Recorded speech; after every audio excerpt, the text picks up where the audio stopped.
In Australia, working a full-time job is no longer enough to buy a home, and this one simple fact is reshaping the entire country. Australia is one of the richest nations on Earth, a continent blessed with incredible natural resources. So why can't so many of its own citizens afford a decent place to live? Why does the dream of homeownership feel more distant than ever for young people, for families, for new immigrants? This isn't just an economic problem. It's a deeply human story of frustration and a crisis that is forcing Australia to think bigger than ever before. For decades, the Australian dream was simple: work hard, save up, and buy a home. But today, that dream feels broken. House prices, especially in major cities like Sydney and Melbourne, have skyrocketed, leaving wages far behind. Look at this chart. It shows the widening gap between average earnings and property prices over the last 20 years. It's staggering. Back in the early 2000s, the average house cost about 4 to 5 times the average annual salary. Today, that number has more than doubled in some areas, climbing to 10, 12, or even 14 times the average income. This isn't just a tough market. For many, it's an impossible one.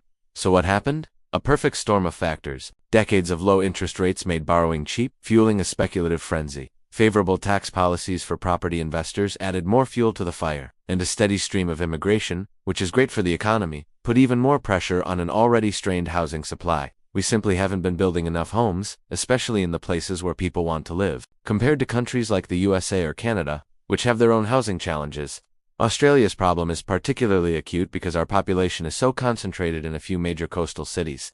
This housing crisis isn't just about numbers on a spreadsheet. It's about real people. It's about young graduates forced to live with their parents into their 30s. It's about families crammed into small apartments, delaying having children because they have no space. It's about essential workers like nurses and teachers being priced out of the communities they serve. The social frustration is palpable. You can feel it in conversations. You see it online, and it's becoming a major political issue. People are working harder than ever, yet they feel like they're going backward.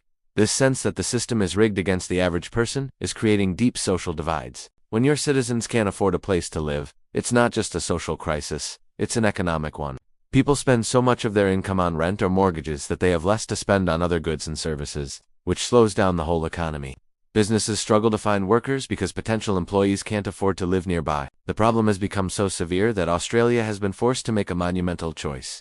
Either watch the Australian dream die, or embark on one of the most ambitious infrastructure transformations in its history. And they've chosen to build. Australia is betting its future on a massive, multi-billion-dollar infrastructure boom. We're talking about a scale of construction not seen in generations. This isn't just about building a few more apartment blocks, it's a complete rethink of how the country lives, works, and moves. The plan is to decentralize, to connect, to create new economic hubs outside of the overheated major cities. The goal is to build not just houses, but entire communities with their own jobs, schools, hospitals, and transport links. This is Australia's high-stakes gamble to solve its housing crisis and redefine itself for the 21st century. At the heart of this transformation is a project of breathtaking scale, the Inland Rail. But a train line alone isn't enough. You need to connect people, not just cargo.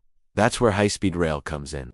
For years it was just a dream in Australia, but now it's becoming a reality. The first stage will connect Sydney to the regional city of Newcastle in just 2 hours. This is a game changer. Suddenly, living in a more affordable regional center and commuting to a big city job becomes a viable, even attractive, option. It effectively expands the boundaries of the city, unlocking vast new areas for housing development. Similar high-speed rail projects are planned to link Melbourne and Brisbane to their surrounding regions, creating interconnected super-regions that can share the economic load. And the ambition doesn't stop with trains. Take a look at the Western Sydney Aerotropolis. This isn't just a new airport. It's a plan to build an entire city from scratch around it, a city focused on advanced manufacturing, aerospace, defense, and logistics. It's designed to be a self-sustaining economic powerhouse, providing 200,000 jobs right on the doorstep of new, more affordable housing developments in Sydney's west. This is city building on a scale that rivals projects in places like Dubai or China. It's a bold declaration that if you can't fix the old cities, you build new ones. These mega projects are the headline acts, but the transformation is also happening on a smaller, more local level. All across the country, cities are upgrading their metro systems. Melbourne is building its Metro Tunnel project, a massive undertaking to untangle the city's rail network and run more trains, more often. Sydney has been rolling out its network of driverless metro trains, revolutionizing public transport. These projects aren't just about convenience, they're about value. A new train station can instantly make a suburb more desirable and unlock its potential for higher density living, allowing more homes to be built around public transport hubs. So, will it work? Can Australia really build its way out of this crisis? The challenges are immense. These projects are incredibly expensive, running into the hundreds of billions of dollars. There are engineering hurdles, political disagreements, and inevitable construction delays. Some critics worry that the projects will primarily benefit developers and investors, not average home buyers, and there's the risk that by the time these projects are finished, the economic landscape will have changed completely. However, the potential rewards are equally massive. If successful, this infrastructure boom could fundamentally rebalance Australia's population and economy. It could create thousands of jobs, spur innovation, and make the country more productive and competitive. Most importantly, it could make housing affordable again for an entire generation. It could restore the promise of the Australian dream, ensuring that a good job once again leads to a good home. This isn't just about concrete and steel. It's a battle for the soul of the country. Australia is rolling the dice, betting that bold, visionary infrastructure is the key to a fairer and more prosperous future for all its citizens. The whole world is watching to see if this grand experiment will pay off. Thanks for watching, and if you found this interesting, make sure to follow for more stories on how our world is changing.